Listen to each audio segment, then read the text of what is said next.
दैनिक Chhattisgarh channel देखना शुरू कर चुके हैं आप और छत्तीसगढ़ प्रदेश की आज की तमाम सभी महत्वपूर्ण बड़ी खबरों की शुरुआत जय जोहार और नमस्कार के साथ। छत्तीसगढ़ में अब स्वाइन फ्लू के मरीजों की संख्या लगातार बढ़ती जा रही है। तकरीबन 117 मरीजों की पहचान अब तक हो चुकी है पूरे प्रदेश में।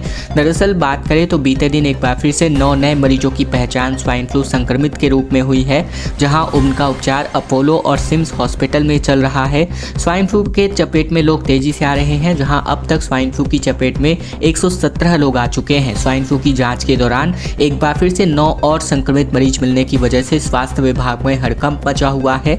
आनंद फानन में मरीजों को उपचार के लिए जिला और अपोलो हॉस्पिटल में दाखिल कराया गया है। साथ ही वर्तमान में 47 मरीजों का इलाज बिलासपुर जिले में चल रहा है, मरीज का सिम्स और अपोलो हॉस्पिटल में।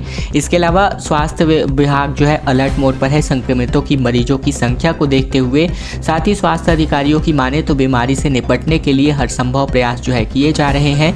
इसके अलावा अगर बात करें तो यहाँ पर स्वास्थ्य मंत्री श्याम बिहारी जायसवाल ने भी इसको लेकर के एक प्रेस कॉन्फ्रेंस की थी, जहाँ सभी को अलर्ट मोड पर रखा गया है।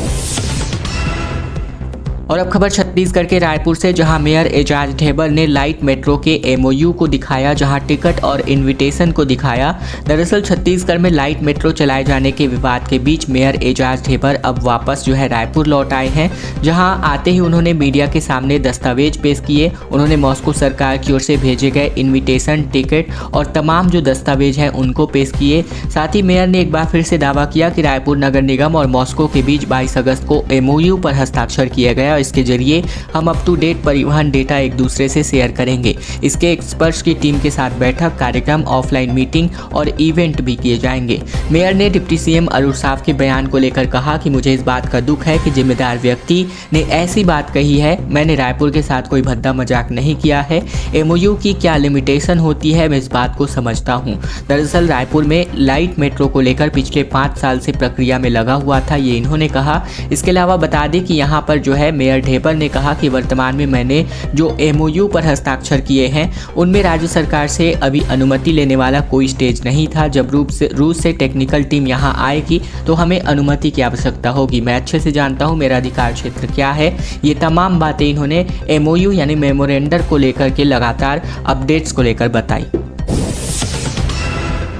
टीकाकरण से 2 बच्चों की मौत के मामले में 5 का इलाज अभी भी जारी है, जहां वैक्सीन को अब पूरे छत्तीसगढ़ में बैन कर दिया गया है।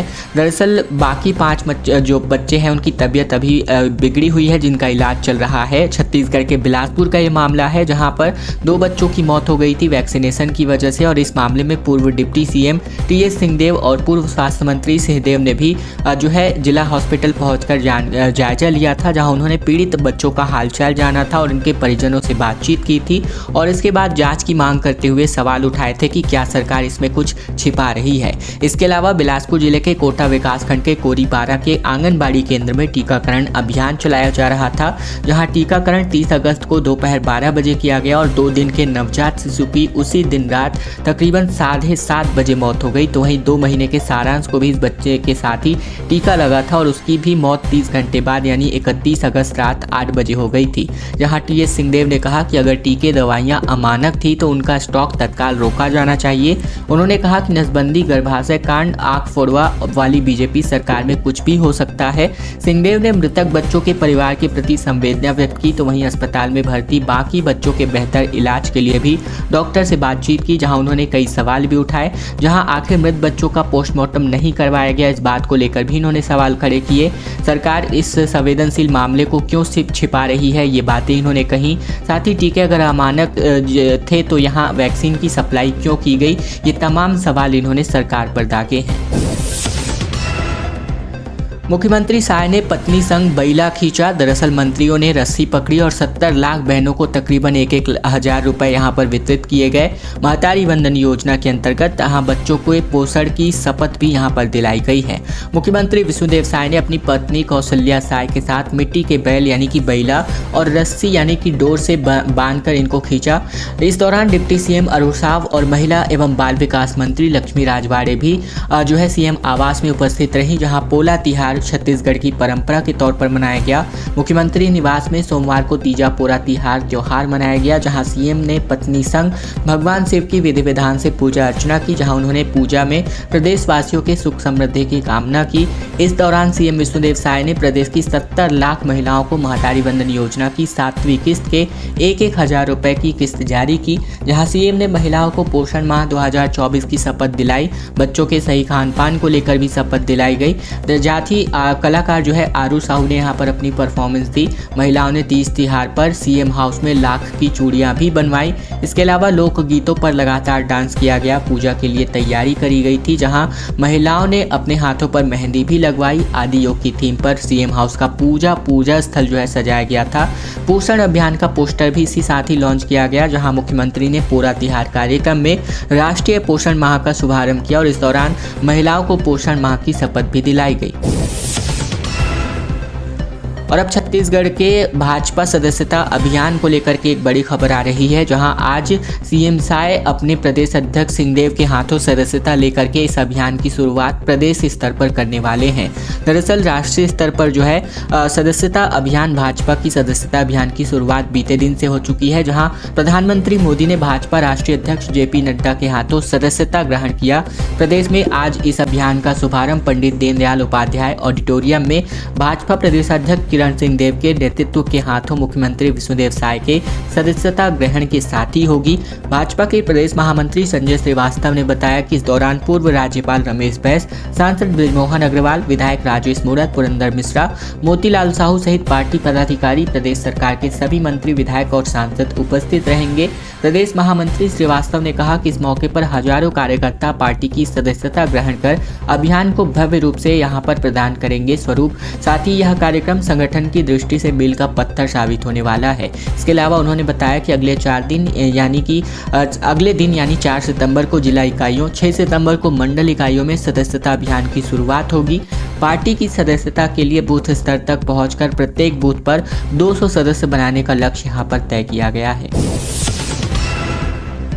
छत्तीसगढ़ के बिलासपुर रेलवे जोन से होकर गुजरने वाली 8 ट्रेनों को एक बार फिर से कैंसिल कर दिया गया है, जहां जबलपुर मंडल में नॉन इंटरलॉकिंग के काम के नाम पर यहां ये ट्रेनों का कैंसिलेशन किया गया है। छत्तीसगढ़ के इंफ्रास्ट्रक्चर डेवलपमेंट के नाम पर बिलासपुर रेलवे जोन में ट्रेनों के कैंसिल करने का सिलसिला नहीं थमने का नाम ले रहा है, क्योंकि त्योहारी सीजन में रेलवे ने एक बार फिर से 8 ट्रेनों को कैंसिल कर दिया है। एक और तीजा पोला का कार्यक्रम उत्सव बड़े धूमधाम से मनाया जा रहा है, तो वहीं दूसरी ओर पश्चिम मध्य रेलवे जोन के जबलपुर मंडल के सतना स्टेशन में नॉन इंटरलॉकिंग के काम के चलते इस रूट की ट्रेनों को 17 से लेकर 27 सितंबर तक कैंसिल किया गया है। रेलवे प्रशासन ने इसे यात्रियों के होने वाली असुविधा के लिए खेद व्यक्त किया है। साथ ही इसके अलावा आदतन से मजबूर भारतीय रेलवे ने, जो कि बिलासपुर जंक्शन के रेलवे मंडल के मुताबिक वैकल्पिक व्यवस्था के कोई इंतजाम नहीं किए गए हैं। रेलवे प्रशासन का दावा है कि इंफ्रास्ट्रक्चर डेवलपमेंट के लिए विभिन्न रेलवे जोन में लगातार काम चल रहा है और इसके अंतर्गत जबलपुर रेलवे मंडल के सतना रेलवे स्टेशन में 17 से 26 सितंबर तक नॉन इंटरलॉकिंग का काम यहां पर चलने वाला है। और अब खबर छत्तीसगढ़ के यूथ कांग्रेस के अध्यक्ष पद की रेस को लेकर, जहां छत्तीसगढ़ से 2 नेता यहां पर सामने आ रहे हैं। यूथ कांग्रेस के राष्ट्रीय अध्यक्ष के पद के लिए शॉर्ट लिस्ट में छत्तीसगढ़ से 2 नेताओं का नाम शामिल है। इसमें सरगुजा सीट से चिंतामणि महाराज के खिलाफ चुनाव लड़ने वाली शशि सिंह कोराम और भिलाई से मोहम्मद शाहिद शामिल है। दोनों नेता कांग्रेस के राष्ट्रीय सचिव हैं। देश भर से 7 नेताओं के नाम शॉर्टलिस्ट किए गए हैं। सभी नेताओं का इंटरव्यू राहुल गांधी खुद लेने वाले हैं, जिसके लिए शशि सिंह रविवार को दिल्ली पहुंच भी गई हैं। दरअसल शशि सिंह की अगर हम बात करें तो ये सूरजपुर जिले में जिला पंचायत सभापति हैं। गुजरात में यूथ कांग्रेस की प्रभारी बनाए गए हैं। समाज में भी इनकी अच्छी काफी पकड़ है। वर्तमान में यूथ कांग्रेस की राष्ट्रीय सचिव हैं। युवा आदिवासी गौड़ समाज से आती हैं और इनके पिता अजीत जोगी सरकार में मंत्री भी रह चुके हैं। इसके अलावा अगर हम शॉर्ट लिस्ट में दूसरे नाम छत्तीसगढ़ से, जो कि मोहम्मद शाहिद हैं, इनकी अगर हम बात करें तो ये छत्तीसगढ़ के भिलाई से मोहम्मद शाहिद का नाम भी इंटरव्यू में शामिल है। शाहिद यूथ कांग्रेस के राष्ट्रीय सचिव हैं, राजस्थान के सीनियर इंचार्ज हैं। इसके पहले शाहिद गुजरात का प्रभार संभाल चुके हैं। शाहिद दिल्ली में पार्टी के कई राष्ट्रीय आंदोलनों में शामिल हुए थे। इसके अलावा मितेंद्र सिंह, जो कि मध्य प्रदेश यूथ कांग्रेस के प्रदेश अध्यक्ष हैं, मितेंद्र सिंह राष्ट्रीय सचिव की जिम्मेदारी संभाल चुके हैं। साथ ही मितेंद्र ग्वालियर चंबल के राजनीतिक घराने से आते हैं और उनके पिता दर्शन सिंह ग्वालियर जिला कांग्रेस के अध्यक्ष रह चुके हैं। तो ये सभी जो तमाम नाम है वो यहाँ पर छत्तीसगढ़ के सामने आ रहे हैं यूथ कांग्रेस के राष्ट्रीय अध्यक्ष की रेस के लिए।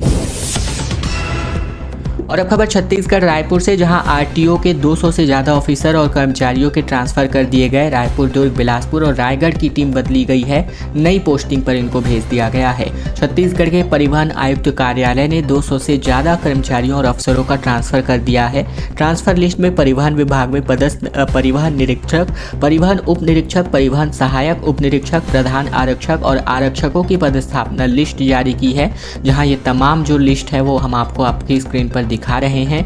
आरटीओ रायपुर की ओर से ये कार्यालय से यहाँ परिवहन आयुक्त कार्यालय छत्तीसगढ़, इंद्रावती भवन, अटल नगर, नवा रायपुर से ये आदेश जारी हुआ है, जहाँ तमाम पदों पर जो है यहाँ पर जो ट्रांसफ़र के आदेश हैं वो दिखाई दे सकते हैं। छत्तीसगढ़ के रायगढ़ से खबर, जहां मॉनसून अपडेट को लेकर के खबर है। मकान जो है ढह गया, जहां मलबे में दबकर एक महिला की मौत हो गई। सुबह घर का नाश्ता बना रही थी, तभी ये घर इनका भरभरा कर गिर गया। इसके अलावा 4 जिलों में इसको लेकर भारी बारिश को लेकर अलर्ट भी जारी है। रायगढ़ में कच्चा मकान ढहने से जो महिला है उसकी एक जान चली गई, जहाँ घटना सुबह 5 बजे की बताई जा रही है। गुरुवार धनवार की घर पर जो है नाश्ता बना रही थी, तभी ये हादसा हुआ। लोगों के मुताबिक रायगढ़ में बीते दिनों हुई लगातार बारिश से मकान कमजोर हो गया था और सुबह भरभरा कर गिर गया। बस्तर संभाग के 4 जिलों में भारी बारिश को लेकर अलर्ट जारी है। बीजापुर में ऑरेंज, दंतेवाड़ा में और साथ ही सुकमा, नारायणपुर में येलो अलर्ट जारी है। मौसम विभाग के अनुसार प्रदेश के अन्य जिलों में अगले 3 दिनों तक बारिश की गतिविधियों में कमी हो सकती है और इससे दिन का पारा चढ़ेगा और गर्मी हल्की सी बढ़ भी सकती है। कांग्रेस प्रदेश अध्यक्ष दीपक बैज ने कहा कि छत्तीसगढ़ को कर्ज में लगातार भाजपा की सरकार डुबोने का काम कर रही है। छत्तीसगढ़ में भाजपा सरकार के कर्ज को लेकर कांग्रेस प्रदेश अध्यक्ष दीपक बैज ने सरकार पर प्रदेश की जनता को कर्ज में डुबाने का आरोप लगाया, जहां उन्होंने कहा कि जहां जहां भाजपा की सरकार है वहां वहां वही स्थिति बनती नजर आ रही है। अगर केंद्र सरकार की बात करें तो नरेंद्र मोदी की सरकार ने 10 साल में जितना कर्ज लिया है वह 70 साल में लिए गए कर्ज से कहीं ज़्यादा है। इसके अलावा दीपक बैज ने कहा कि 3 से 4 गुना ज़्यादा कर्ज लेकर केंद्र की सरकार ने यहां पर साबित कर दिया है कि एक बार फिर से गलत हाथों में सत्ता सौंपी गई है।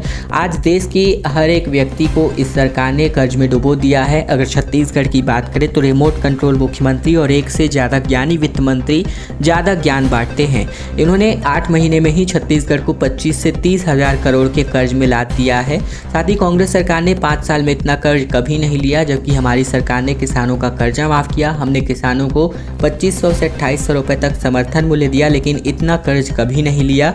ये बिल्कुल अनुभवहीन सरकार है। एक तरफ महतारी वंदन योजना और किसानों के समर्थन मूल्य देने की बात कर रहे हैं, तो वहीं दूसरे हाथों से छत्तीसगढ़ को लूटने का काम कर रहे हैं। ये तमाम बातें इन्होंने मीडिया से बातचीत के दौरान कही हुई है। कांग्रेस की महिला नेताओं की जलेबी के लिए जंप यहां पर देखने को मिली, जहां रायपुर में भूपेश निवास पर तीजा पोला का उत्सव मनाया गया। दरअसल महिला कांग्रेस की राष्ट्रीय अध्यक्ष अलका लांबा, राष्ट्रीय प्रवक्ता सुप्रिया सिनेत और साथ ही रागिनी नायक ने सोमवार को जमकर डांस किया। रायपुर वाले भाटो गाने पर उन्होंने कांग्रेस की महिला सांसद, विधायक और कार्यकर्ता भी यहां पर झूमते हुए दिखाई दी। पूर्व मुख्यमंत्री भूपेश बघेल ने अपने रायपुर निवास पर बीते दिन तीजा पोला त्योहार पर कार्यक्रम का आयोजन किया था और इसी में सम्मिलित होने के लिए, तीज मनाने के लिए कांग्रेस की राष्ट्रीय सचिव और स्थानीय महिला नेता बड़ी संख्या में पहुंचे थे। कार्यक्रम के शुरुआत के साथ ही महिलाओं के मनोरंजन के लिए काफ़ी खेल जो है यहाँ पर आयोजित किए, जिसमें अलका लांबा और रागिनी नायक जलेबी खाने के लिए जंप करती नजर आई। तो वहीं सुप्रिया श्रीनेत और साथ ही पूर्व मंत्री अनिला भेड़िया आंखों पर पट्टी बांध करके मटकी फोड़ने के लिए कार्यक्रम में सम्मिलित हुई थी। बस्तर के चारों पत्रकारों पर 20 दिनों बाद जो है इनको जमानत मिली है, जहां आंध्र प्रदेश पुलिस ने फर्जी गांजा तस्करी केस में इनको गिरफ्तार कर लिया था। दरअसल छत्तीसगढ़ में अब बस्तर के पत्रकारों को गांजा तस्करी केस में फर्जी तरीके से फंसाए गए 4 पत्रकारों को 20 दिन बाद आखिरकार अब जाकर जमानत मिल गई है।